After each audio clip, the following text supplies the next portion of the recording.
नोंद घ्या. असल्यामुळे माझी लक्षवेधी पुढे ढकलण्यात आली. जरा लक्षवेधी क्रमांक 3. लक्षवेधी क्रमांक 3. वितरित केल्याप्रमाणे अध्यक्ष महोदय, अनेक योजना आपण महिलांसाठी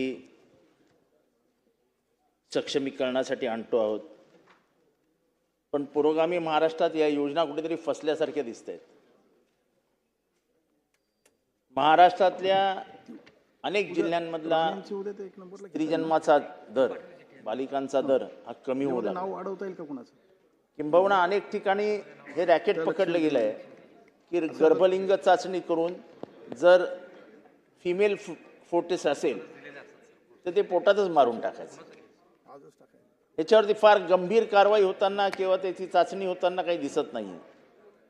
तेव्हा अध्यक्ष महोदय, माझा प्रश्न असा आहे की हे सगळं होत असताना राज्य सरकार कुठली भूमिका घेणार आहे, काय भूमिका घेणार आहे?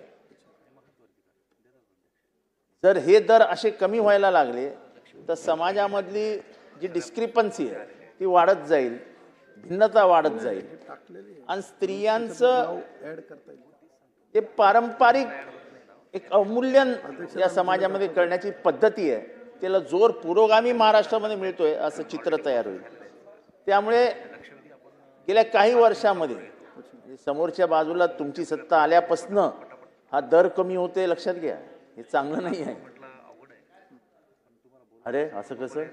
म्हणजे तुमची विचारधारा कशी स्त्रीविरोधी आहे हे त्याच्यातनं स्पष्ट होतं. अरे असं कसं नाही? अहो याचा अर्थ जोर धरलाय की मला पोरगाच पाहिजे, मला माझ्या पणतीला दिवास लागला पाहिजे, नाही तर पणतीच नको. हे चुकीचं आहे. त्याच्यामुळे सरकारची याबाबत स्पष्ट भूमिका काय याबाबत पुढचा प्रश्न न विचारता मी उपप्रश्न विचारतोय की मी गेले काही वर्ष मासिक पाळी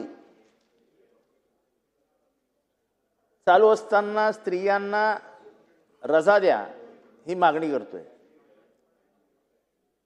सुप्रीम कोर्टाने असे निर्देश दिले आहेत की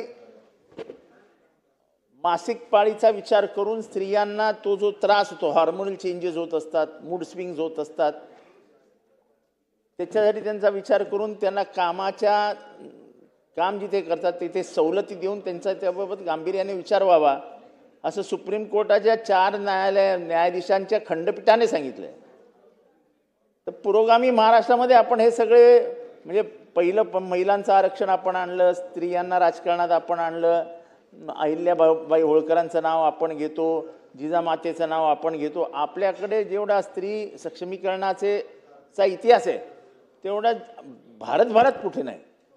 तर या मासिक पाळीबाबत आपण काही गांभीर्याने विचार करणार आहात का? स्त्रियांना मासिक पाळीत रजा द्यावी असा एक क्रांतिकारी निर्णय आपल्या सरकारमध्ये घेतल्यास स्त्रियांना बळ मिळेल आणि स्त्री होणं हे पाप नाही. मासिक पाळी हे स्त्रियांना तर ओझं वाटायला लागले आणि त्यामुळे घरच्यांनाही असं वाटलं पाहिजे की ही म्हणजे मला एकच मुलगी आहे,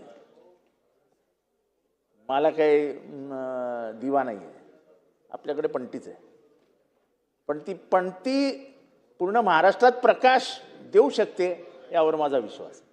आणि म्हणून हा जो दर कमी होणं आहे हा धोकादायक आहे. जगभरामध्ये याचे धोके ओळखले गेले आहेत, परिणाम ह्याचे गंभीर असतात. याबाबत सरकार गांभीर्याने विचार करणार आहे का? मंत्री महोदय. अध्यक्ष महोदय, सन्मान्य सदस्य जितेंद्रजी